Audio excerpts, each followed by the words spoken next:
이제 바벨론이 예루살렘을 다시 침략해 오게 되어지죠. 1년 반 동안 예루살렘 성은 이제 포위가 되어집니다. 그리고 그 성에 양식이 떨어지게 되고요. 북쪽 성벽이 파괴되기 시작했을 때 시드기야는 군대와 함께 남동쪽 성벽 출입문을 통해서 도망가게 되어집니다. 그러나 시드기야는 다시 사로잡히게 되어지고요. 시드기야의 아들들은 시드기야 앞에서 죽임을 당하고 시드기야는 그 눈을 실명하게 되어집니다. 시드기야를 앞을 보지 못하게 만들고 난 이후에 이제 바벨론으로 끌고 가게 되어지는데요. 바벨론은 이 일이 있고 난 이후에 예루살렘 성전과 왕궁과 집들을 전부 불살라 버리게 되어집니다. 예루살렘을 황폐화시켜 버린 것인데요. 그리고 예루살렘의 성벽도 헐어버리게 되어집니다. 백성들은 사로잡아 가게 되어지고 비천한 자들만 남겨둬서 포도원을 다스리는 자와 농부가 되게, 다시 얘기하면 그 땅 가운데서 이제 농사를 짓게 하는 것이죠. 바벨론은 성전의 기물들도 전부 가져가게 되어지는데요. 원래 전쟁이 끝나게 되면 그러니까 전리품을 가져가는 과정 가운데서 정복시켰던 나라가 섬겼던 신을 가지고 가서 그들이 섬기고 있는 신전에다 갖다 놓는 어떤 그런 방식을 이들은 취했는데, 특별히 하나님에 대한 어떤 신상은 존재하지 않았기 때문에 성전의 기물을 대신 가져간 것으로 이렇게 좀 해석을 하기는 합니다. 아무튼 성전은 무너져 내렸고 예루살렘 성은 회파되었고 성벽 역시 무너져 내린 상황이었습니다. 그리고 성전에 있었던 기물들은 모두 바벨론으로 가져가게 된 상황이 펼쳐졌습니다. 간혹가다가 이 법궤는 어떻게 되었느냐라고 하는 질문이 이제 떠오르게 되어지는데, 법궤에 대해서는 열왕기서에서는 좀 침묵하고 있기 때문에 사실 좀 미스터리로 좀 남아 있기는 하죠. 아무튼 그러한 상황이었습니다. 대부분은 바벨론으로 끌려갔고 비천한 사람들은 남겨져서 예루살렘에서 농사를 짓게 되었는데, 일부의 사람들은 사로잡혀 가서 처형을 당하게 되어집니다. 일부의 사람들은 이제 죽임을 당하게 되죠. 남은 자들 가운데서요, 바벨론은 이제 한 사람 그달리아를 선택해서 지휘관으로 삼게 되어지죠. 그리고 그달리아가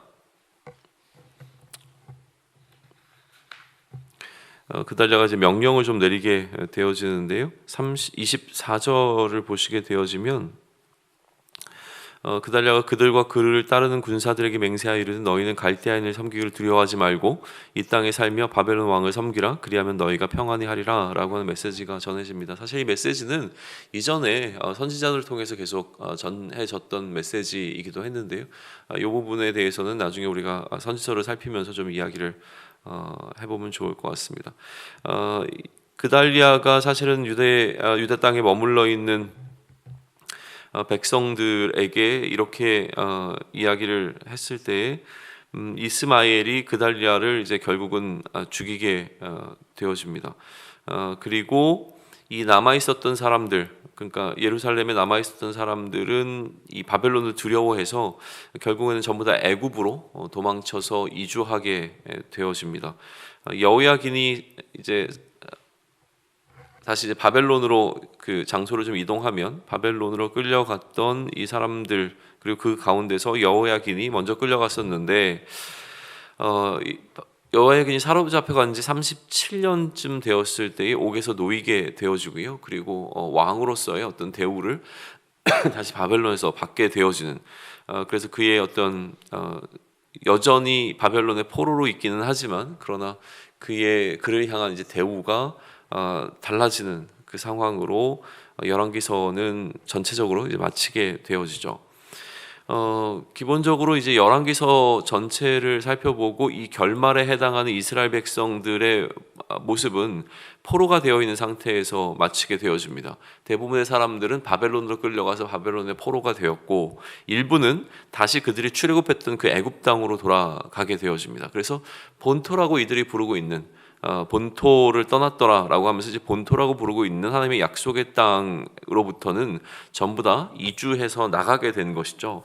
그러니까 지금 이 열왕기서를 살펴보는 가운데 계속되어지는 질문은 무엇이냐면 우리가 그 땅으로 다시 돌아갈 수 있을까라고 하는 질문입니다. 이것은 열왕기 독자들의 질문이었고요. 그들이 돌아가야 하는 본토는 이미 이 바벨론에 의해서 모든 것이 다 무너져 내린 상황이었다라고 하는 것이죠. 본토는 파괴되었기 때문에 사실은 본토에 소망이 남아 있었던 것은 분명히 아닙니다.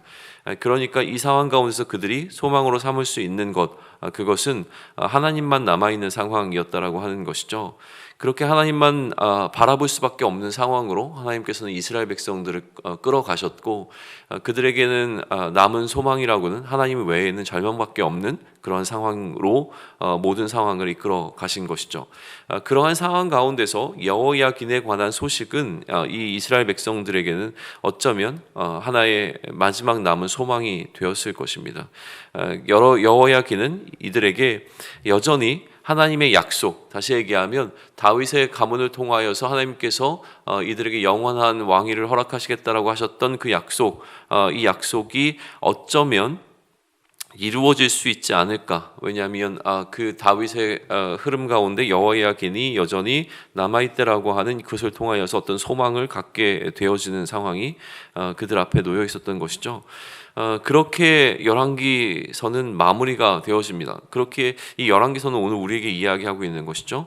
모든 것이 무너져 버린 절망의 상황에서 우리를 구원하시겠다고 하는 그 하나님의 약속만을 붙잡는 것이 옳은 것이라고 이야기를 합니다. 절망은 결국 우리로 하나님만을 바라보게 하는 역할을 하고요.